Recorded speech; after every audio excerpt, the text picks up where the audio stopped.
말씀 신약 성경 마태복음 26장 6절에서 13절까지 말씀입니다. 신약 성경 마태복음 26장 6절에서 13절까지 말씀, 제가 한 절, 성도님들 한 절 교독해서 보겠습니다. 제가 먼저 6절 말씀 읽겠습니다. 예수께서 베다니 나병 환자 시몬의 집에 계실 때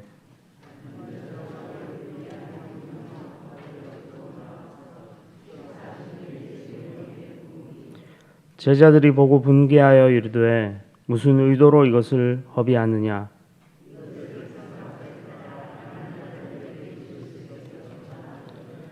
예수께서 아시고 그들에게 이르시되 너희가 어찌하여 이 여자를 괴롭게 하느냐.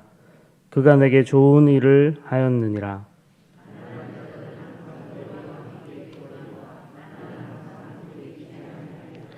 이 여자가 내 몸에 이 향유를 부은 것은 내 장례를 위하여 함이니라.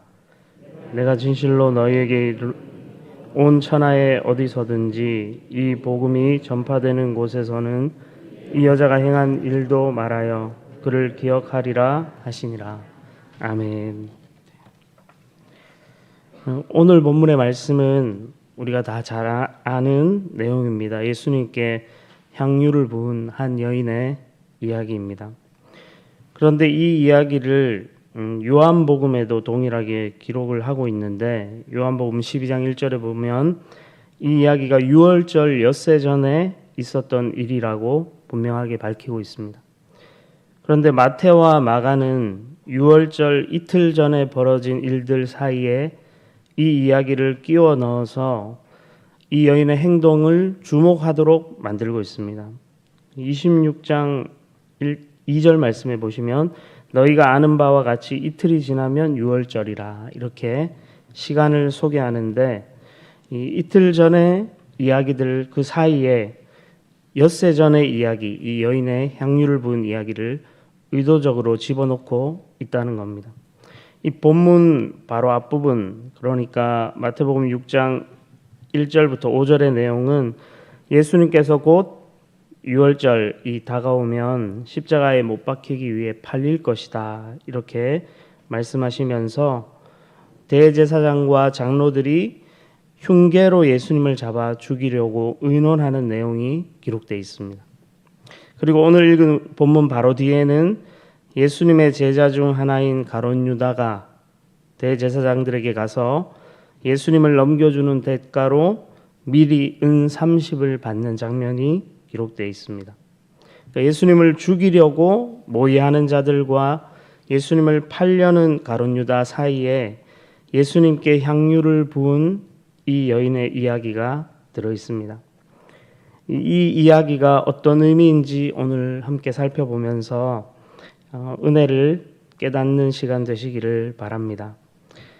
예수님은 예루살렘에 입성하시기 전에 베다니라는 동네에 도착하셨습니다. 이곳에 나병 환자 시몬의 집에 식사 초대를 받으시는데 요한복음에는 예수님을 위한 잔치라고 표현이 되어 있습니다. 그들은 예수님을 기쁨으로 이제 환영하고 식사 자리에 초대한 것인데 이 자리에 베다니 사람 나사로와 또 그의 누이 마르다가 있었다. 이렇게 요한복음에는 소개를 해줍니다. 바로 그 식사 자리에서 한 여자가 매우 귀한 향유 옥합을 가지고 와서 예수님의 머리에 붓습니다. 7절에 보시면 한 여자가 매우 귀한 향유 한 옥합을 가지고 나와서 식사하시는 예수의 머리에 부으니 이렇게 기록하고 있습니다. 이 향유 한 옥합은 매우 귀한 것입니다. 당시 가격으로 300데나리온에 팔릴 만큼, 오늘로 환산하면 거의 2천만 원, 3천만 원에 달하는 노동자의 1년치 연봉에 해당하는 매우 비싼 것이었습니다. 이 유대의 전통에서 향유는 손님이 집에 방문할 때 환영의 의미로 뿌렸고, 특별히 유대의 여인들은 결혼 준비로 남편을 위해 값비싼 향유를 준비했다가 결혼 첫날에 남편의 머리에 뿌리고 나머지는 남편의 장례를 위해서 남기거나 또 결혼 생활 동안에 어려운 일이 생길 때 팔아서 경제적인 문제를 해결하는 데도 사용했다고 알려지고 있습니다. 이 여인에게 향유는 그만큼 소중한 것이라고 볼 수 있는데 이 값비싼 향유를 지금 예수님께 부어드리고 있는 것입니다. 그럼 우리는 자연스럽게 이런 질문이 생깁니다. 왜 그랬을까? 이 여인은 왜 예수님께 향유를 부을까? 요한복음 오늘 본문에는 무명의 여인으로 소개되고 있지만 요한복음에 보면 이 여인의 이름을 마리아라고 밝힙니다. 거의 확실하게 그녀는 예수님께서 무덤에서 다시 살리신 나사로의 동생 또 마르다의 동생 마리아라고 생각됩니다. 이 세 남매는 예수님의 사랑을 받았던 자들이었습니다. 마리아는 예수님의 말씀 듣기를 사모했던 여인이었다는 것도 우리는 잘 알고 있습니다. 이 학자들에 따르면 이 향유를 붓는 이 일 2개월 전에 그의 오라비가 무덤에서 다시 살아나는 일이 있었다 이렇게 추측되고 있는데 그 당시의 상황을 우리가 요한복음 11장에서 읽을 수 있습니다. 오빠가 병이 들었다는 것을 예수님께 급히 알립니다. 이 심상치 않은 병이라는 것을 깨닫고 예수님을 찾지만 예수님은 나사로가 죽은 뒤에야 베다니로 오시죠. 그래서 마리아는 오라비의 죽음 앞에서 늦게 도착하신 예수님을 맞이하러 나가지도 않습니다. 언니 마르다만 나가죠. 그리고 망연자실 집에 앉아 있었는데 예수님이 마리아를 찾습니다. 그때야 비로소 예수님 앞에 가서 요한복음 11장 32절에 보면 이렇게 예수님께 이야기를 합니다. 마리아가 예수 계신 곳에 가서 배웠고 그 발 앞에 엎드려 이르되 주께서 여기 계셨더라면 내 오라버니가 죽지 아니하였겠나이다. 이렇게 고백을 했습니다. 마리아는 예수님을 신뢰하고 사랑했지만 이 오빠의 죽음 앞에서 예수님을 어느 정도 원망했던 것 같습니다. 예수님만 계셨으면 살았을 텐데 우리 오빠가 죽고 나서야 오셨다. 이런 원망의 마음을 가졌던 것 같습니다. 바로 그때 예수님께서 마리아와 마르다 그리고 베다니 마을 사람들 앞에서 무덤에 누워 이미 냄새가 나는 죽은 나사로를 불러 살리시죠. 마리아는 죽었던 오빠 나사로를 살리신 예수님을 보면서 예수님이야말로 생명의 주인이시다. 예수님이야말로 나의 삶을 살리시는 분이시다. 이런 놀라운 진리를 눈으로 직접 목격하고 경험한 것입니다. 그래서 다시 예수님께서 베다니에 찾으셨을 때 자신이 가진 가장 귀한 것을 그분께 드리고 싶었던 것이죠. 그러면 그녀에게 있었던 가장 귀한 것은 무엇일까? 아마도 그녀 마리아와 마르다 모두 결혼을 안 한 것으로 보이는데 결혼을 위해 준비했을 이 향유야말로 가장 귀한 것이었다 이렇게 우리가 생각할 수 있습니다. 우리 성도님들은 허물과 죄로 죽었던 우리를 살리기 위해 십자가에 못 박히신 예수님께 어떤 것을 드리시기를 원하십니까? 우리에게 있는 가장 귀한 것을 드려도 다 갚을 수 없는 그 은혜와 사랑을 깊이 묵상하는 그런 고난주간이 되시기를 바랍니다. 두 번째로 이런 내용을 한번 살펴볼 수 있습니다. 본문에서 값비싼 향유를 드린 여인들에 대해서 제자들은 어떻게 반응했는가? 오늘 본문 말씀 8절과 9절에 이렇게 기록되어 있죠. 제자들이 보고 분개하여 이르되 무슨 의도로 이것을 허비하느냐? 이것을 비싼 값에 팔아 가난한 자들에게 줄 수 있었겠도다 하거늘 이렇게 말합니다. 제자들은 화를 냈습니다. 그들의 눈에는 그 비싼 향유를 낭비하는 것처럼 보였던 것입니다. 손님을 대접하기 위한 마음이라면 조금만 뿌려도 될 것 같은데 그 향유를 예수님의 머리에 온전히 부은 것, 그것이 낭비라고 생각했습니다. 도리어 가난한 자들에게 팔아서 그것을 나누어 주는 것이 예수님도 원하시는 일이시다. 이렇게 생각할 수 있었을 겁니다. 학자들은 두 가지 정도 제자들이 화를 낸 이유를 설명하고 있었습니다. 자, 책을 보니까 어떤 사람은 이 마리아의 헌신 이것이 부담스럽고 불편했다는 거죠. 우리도 신앙생활을 하다 보면은 어떤 사람의 눈에 띄는 헌신이나 섬김이 부담스럽게 여겨질 때가 있습니다.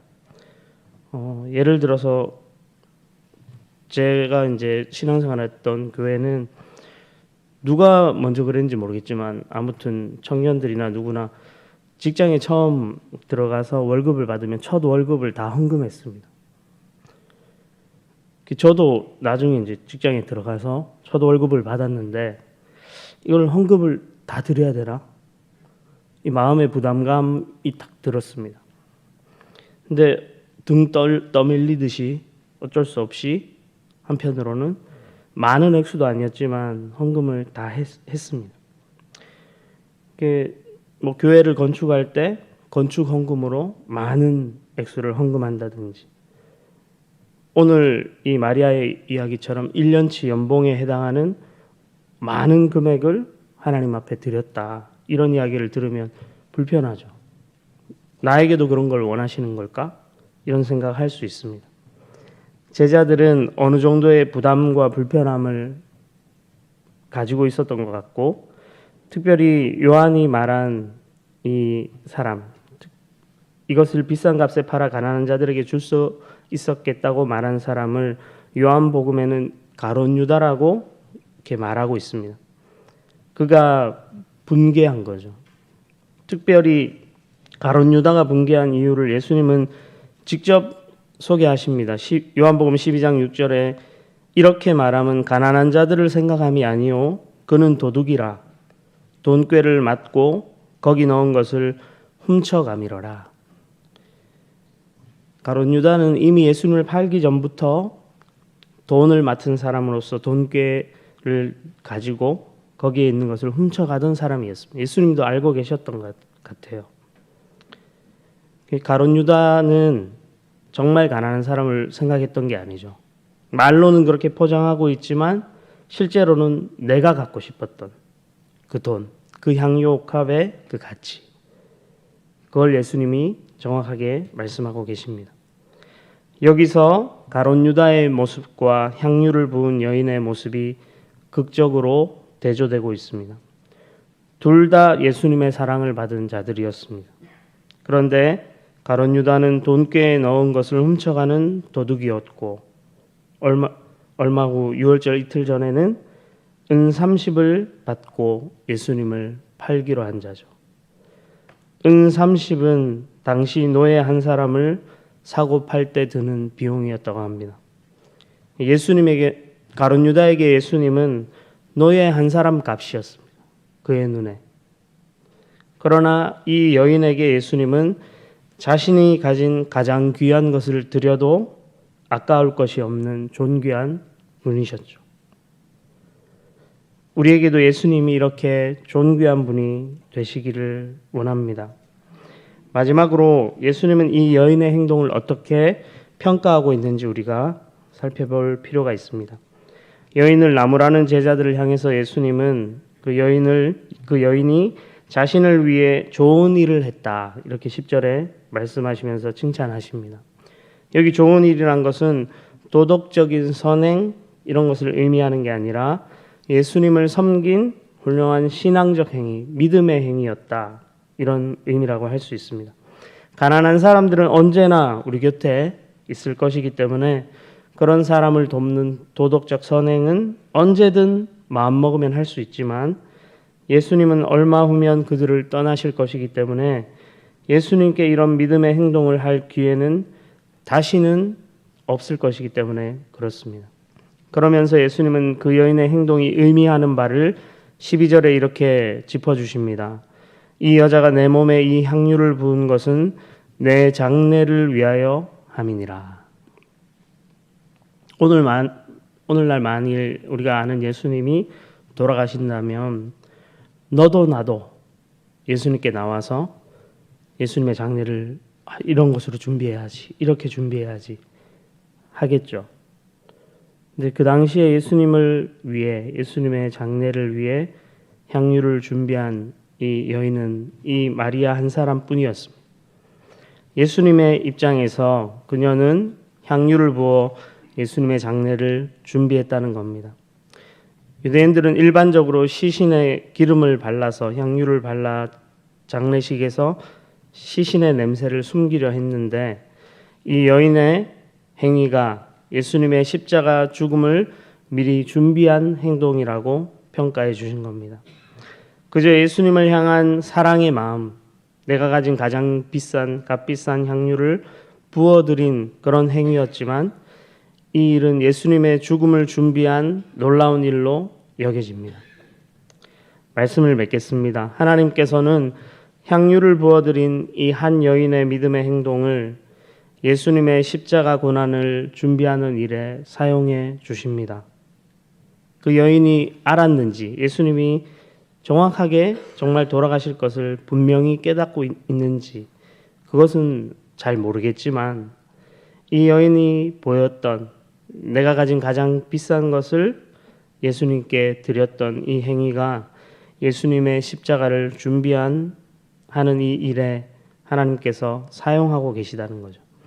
오늘 이 말씀의 여인처럼 하나님께서 우리 아멘교회 성도님들의 믿음의 행동들을 예수님의 십자가 그리고 부활의 영광을 온 세상 가운데 드러내는 데 사용하시기를 간절히 소망합니다. 이 시간에 말씀을 생각하면서 같이 기도하면 좋겠습니다. 예수님께 가장 값비싼 것을 드렸던 마리아처럼 우리도 생명의 주인 되신 예수님을 만나고 예수님의 사랑을 깊이 아는 자들이 되게 주옵소서. 허물과 죄로 죽었던 우리에게 생명 주신 은혜와 사랑을 묵상하면서 이 고난주간을 은혜 가운데 지나게 하시고 또 내게 있는 가장 귀한 것을 다 드려도 갚을 수 없는 사랑을 잊지 않고 살아가게 해 주옵소서. 우리 삶의 믿음의 행동들을 예수님의 십자가와 부활의 영광을 세상에 드러내는데 사용해 주옵소서. 그 밖에 교회를 위해서 우리 가정을 위해서 여러분들이 가진 개인적인 기도 제목을 가지시고 간절히 기도하고 돌아가시기 바랍니다. 기도하겠습니다. 사랑과 은혜가 풍성하신 하나님 아버지 감사를 드립니다. 고난주간 특별 새벽 기도의 둘째 날 저희의 피곤한 육신을 깨워 하나님 앞에 나와 하나님의 말씀을 듣고 기도할 수 있게 하신 이 은혜에 감사를 드립니다. 생명의 주인 되신 예수님을 만났던 마리아처럼 우리 삶에 우리의 생명에 우리 영혼의 주인 되신 주님을 만나는 은혜와 복을 우리 모든 성도님들에게 허락해 주시고 특별히 우리에게 허락하신 그 놀라운 은혜와 사랑을 우리가 기억하면서 감사하면서 우리에게 주어진 가장 비싼 것을 다 드려도 갚을 수 없는 그 은혜와 사랑을 우리가 늘 잊지 않고 살아갈 수 있는 자들 다 되도록 주님께서 도우시고 함께 주옵소서. 마리아의 이 신앙의 행위를 예수님의 장례를 준비하는 일에 사용해 주셨던 것처럼 우리 아멘교회에 속한 모든 성도님들의 믿음의 삶을 주님이 사용하셔서 예수님의 십자가의 고난을 그리고 그 부활의 영광스러움을 온 세상에 증거하는 데 사용될 수 있도록 우리를 사용해 주시고 우리 아멘교회를 사용해 주시기를 간절히 소망합니다. 오늘도 하나님 앞에 나아가 기도하며 이 고난의 시간을 묵상하며 지나기를 원합니다. 하나님 아버지, 나를 사랑하신 그 십자가 은혜와 사랑을 잊는 어리석은 자 되지 아니하게 하시고 가룟 유다처럼 사랑받았지만 예수님을 은30에 파는 그런 어리석은 인생 되지 않도록 온전히 예수님을 섬기고 사랑하며 존귀하신 예수님을 온전히 높이며 그렇게 살아갈 수 있도록 주님 도우시고 함께 주시옵소서. 성도님들 하나님 앞에 나와 기도하며 또 하나님의 은혜를 구합니다. 주님께서 도우시옵소서. 하나님 우리 아멘교회 속한 성도님들 한 분 한 분